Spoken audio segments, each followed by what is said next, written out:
Hi, my name is Kyle. I am an educator at the Dallas Zoo, and I'm also married to a lovely lady who's a primatologist. That means that she studies monkeys and apes in the wild. And who doesn't like monkeys and apes?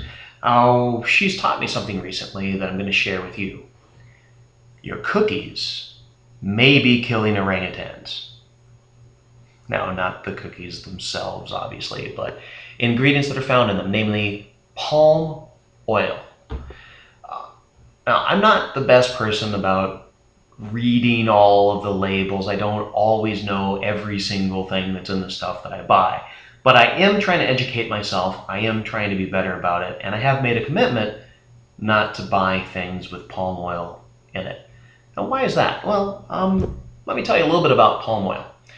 According to Nature Magazine 2011, it's in just about anything that you buy. About 50% of packaged products contain palm oil. Look around your house. Look at the ingredients. See what you have.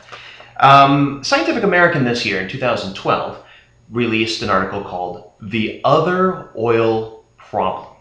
Now, at first, they described the benefits of palm oil. It's cheap.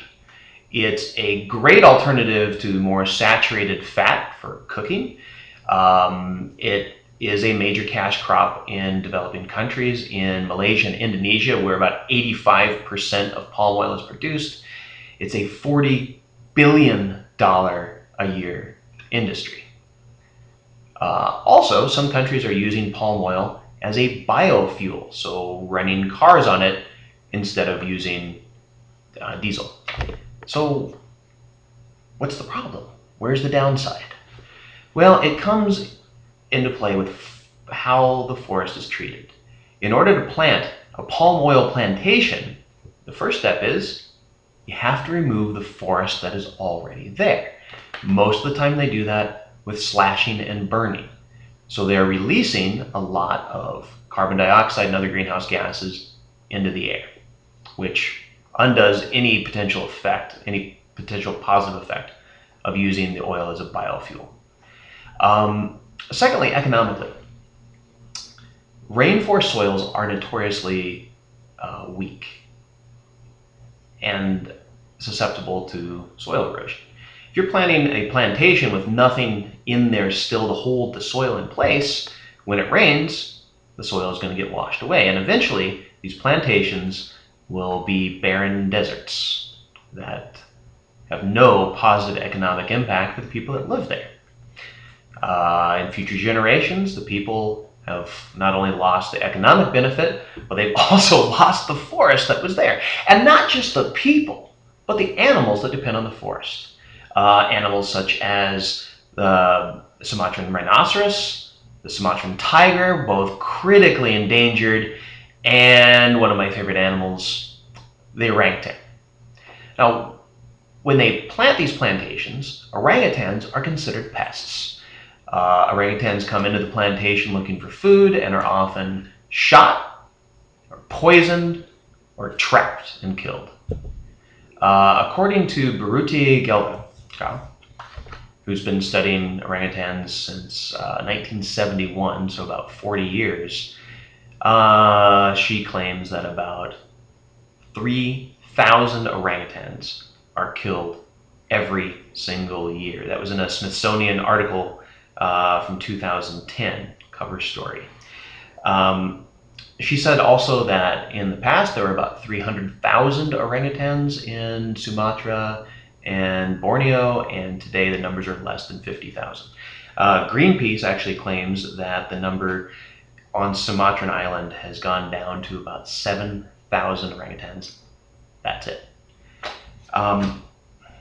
Is there any solution to this?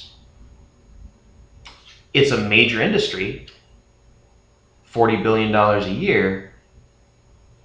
How can you and I have any kind of effect?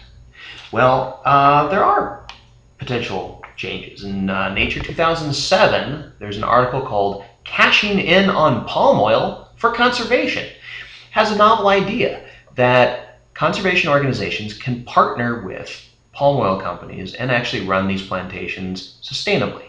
Use some of the money to purchase conservation tracts around, thus having habitat for some of the animals, also helping to mitigate soil erosion, things like that. There are ways to grow palm oil in a sustainable way. According to Food Manufacturers Magazine, New Britain palm oil achieved certification for sustainable, traceable palm oil from small farmers. The reason that any company would do this is they have to have pressure from the consumers, that's you and I, to change their ways. In Australia, where many people know about the cost of palm oil to the ecology, Kentucky Fried Chicken and Cadbury have stopped using palm oil altogether. Now that's in Australia where people know about it. Kentucky Fried Chicken, still in the States, still uses palm oil. So what can you and I do? Well, 3 simple things. The first is, start reading the labels. If it has palm oil in it, just don't buy it. The second thing is, tell your friends. If you stop buying it, it might have a little bit of an effect, but if all of your friends stop buying it, that can have a major effect. Third thing, let the companies know why you've stopped buying their products. Give them an incentive to change. A lot of conservation issues are very, very big, and we feel we can't do anything about them. This is one where you can actually make a serious change. I have a friend from Seattle. His name was Fred Beaverchief. He was a leader in the Lumi people. Had a saying he loved to say, that money is energy. It's why they call it currency. Where you put your money is very important.